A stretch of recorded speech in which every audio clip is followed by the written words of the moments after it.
Namaskar, Sadhvi ji. I hope you can see me there. Good evening, everyone. I'm Rajany Pradhan, Special Correspondent, BW Businessworld. And it's an honor and a privilege to be chairing the Q&A session today, where we have the extraordinary Sadhvi Bhagwati Saraswati ji as our distinguished guest.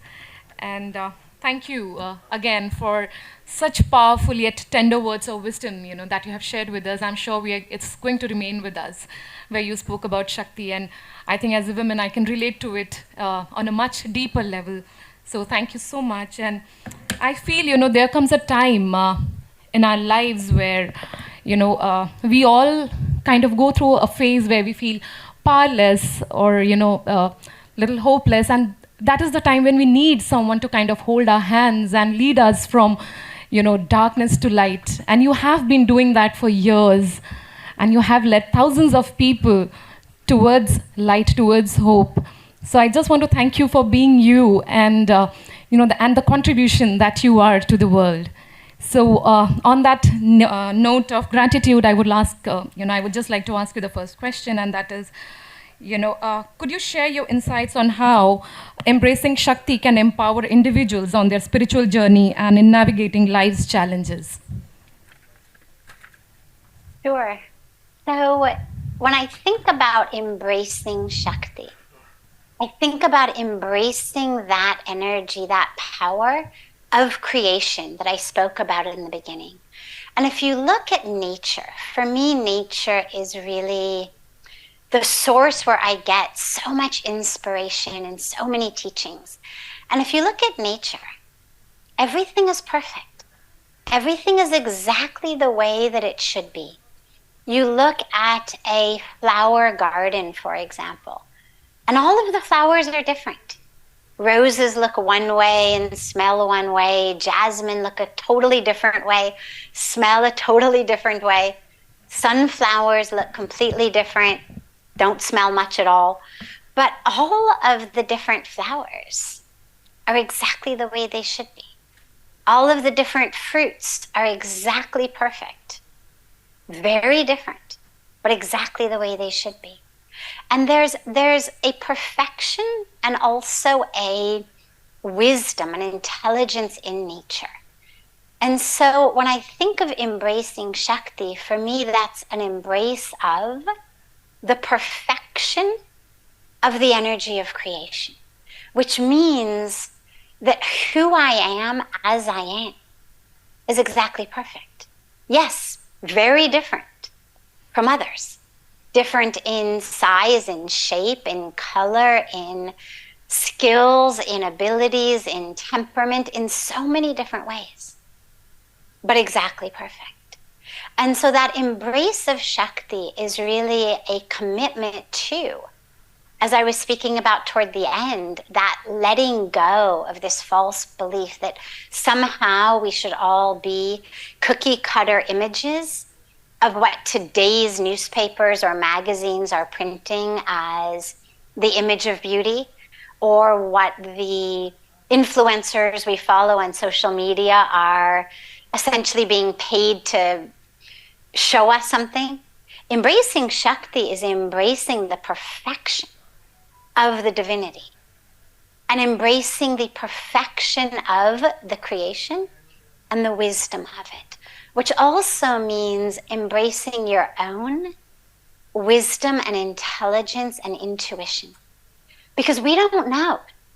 We don't come onto this earth with a guidebook or a user's manual that tells us, here's what your dharma is. Here are the paths that you're supposed to follow. Here's where you turn right. Here's where you go straight. We don't know. But there's such an exquisite power in creation. I think about trees. Again, another teaching from nature. And if you look at trees in a forest, most of them grow straight up. But every once in a while, if you spend time in the woods, as I love to, you'll find a tree that grows sideways, horizontal. And the reason that they do that is that trees need sunlight to live. They live by photosynthesis from the light of the sun. And somehow, through some miracle of the perfection of creation, every once in a while, when a tree starts to grow, she gets a signal that says, if you grow straight up, you're going to suffocate and die. There's too many other trees, there's shade, there's a canopy, whatever it may be. Your light is not straight up. Your light is this way. And so she starts to grow sideways, horizontal to the ground, to get her light. And that intelligence, that knowing, that's the Shakti for me. And so embracing it is trusting it, really knowing to listen to it, to follow it, to honor it, and knowing that it's going to guide you to your light, whether it's straight up or sideways. Yeah. I mean, that's amazing. And I, like you were talking about the, being different and kind of accepting it. And I totally feel it that, we are different, but at the same time we are beautiful, and only if we accept it and we'll be the happiest, I guess, the whole humankind. So with that, I'll just ask you the next question, that in many spiritual traditions, the divine feminine is associated with nurturing and transformative qualities. So how can individuals, irrespective of gender, tap into these qualities to create a more compassionate and harmonious world? So the beautiful thing is, we don't have to bring this energy in from outside. It is already in us. Now, as women, some of us may be able to tap into it somewhat more easily than men, but not always. Tragically, in our society today, women have been really conditioned to believe that equal means same. That as we've clamored for equality, we've essentially sabotaged our own feminine expression in this effort to somehow prove ourselves masculine enough to be equal. Oh, I can do what men can do, exactly as men do it. Well, women and men don't actually do things exactly the same. Even all women don't do things the same way. All men don't do things the same way. And this idea that somehow equal means same does us all a very, very grave injustice. And so to tap into it, we need to first recognize that equal does not mean same.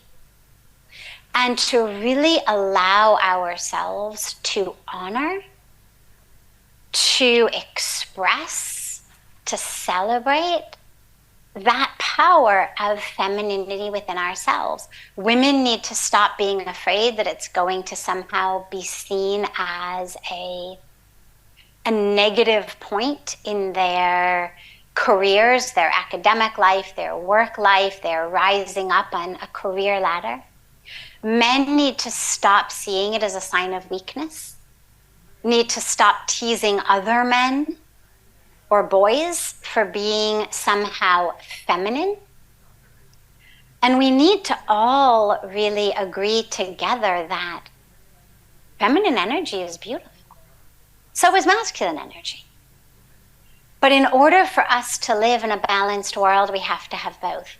And the pendulum has swung for so long toward masculine energy. And this is where we are in the midst of wars and terrorism and violence and competition and climate change and destruction. And we really need the pendulum to start coming back the other way. And I think if collectively we agree to honor it and celebrate it, it's already there. We don't need to find it or bring it. We just need to allow it. The only last point that I would add here is that masculine energy tends to be an energy that arises in a lot of productivity and that sort of fast-paced, like, get it all done. Whereas, and the, doing for others. And the feminine energy tends to arise much more when we are anchored and grounded and calm and centered in our hearts. And while we certainly do for everyone, I mean, it's the mother who takes care of the home, the feminine energy at its core is really also an energy of receptivity and being receptive to, embracing of that which is. And so we all really need to just take a really deep breath, to learn to exhale, to learn to slow down, to stop hurrying, to stop measuring our definition of success based on what we earn and achieve and acquire, whether it's money, whether it's titles, whether it's degrees, whether it's followers on Facebook, and actually start measuring our success based on what we're able to share, what we're able to do for others, how connected and anchored and grounded we are in spirit, in heart, in love. Because not only is that which feels much better within us, but it's actually that which our world needs. That was actually my next question to you, that about feminine and masculine energies, which you already answered, for me. And I think I already got a lot of clarity, because personally also, I feel that women, especially when they have to fit in, they kind of have to pretend, there comes a stage when you have to be kind of cool and a bit of more masculine just to kind of, fit into, the bracket. So it kind of answers a lot of things for for all of us. And I would just like to thank you for the words of wisdom that you have shared with all of us. And grateful, like really grateful for your presence today with all of us. Thank you so much. Thank you. Of course, it's been so beautiful to be together. And just in closing, I wanted to say that as we honor and celebrate that divine feminine, as I mentioned, Vasudha is the earth goddess. And it's really important that as we commit to and pledge to honor and celebrate and allow the space for the power to emerge. It's not that we have to empower, it's that we just have to allow the space for the power that is to emerge in our women and girls, and of that energy in our men and boys as well. It's also really important that we honor it and celebrate it in Mother Earth. And that idea of Mother Nature and Mother Earth, that the more we caretake for the earth, the more we are getting in touch with that presence of Shakti. And so caring for the soil, caring for the water, caring for the other species with whom we share this planet is not only a way of honoring the feminine, honoring the Shakti, but it's also a very, very deep way of connecting with it. And it's certainly what we need today. So thank you so much for this beautiful, beautiful opportunity to be together. And I extend a special and heartfelt invitation to all of you to come home to the banks of Mother Ganga, to come home to the lap of the Himalayas and be with us. Be with us here at Paramarth Nikatan in yagna and arti and yoga and prayer and meditation, and spend some time in the waters of Mother Ganga, connecting with that beautiful Shakti energy. Thank you so much for the invitation. It's so tempting. I'm definitely going to be getting in touch and coming there and meeting you in person if I get the opportunity and if I'm blessed enough.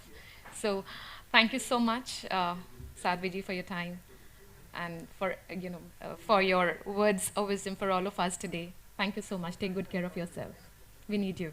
Thank you.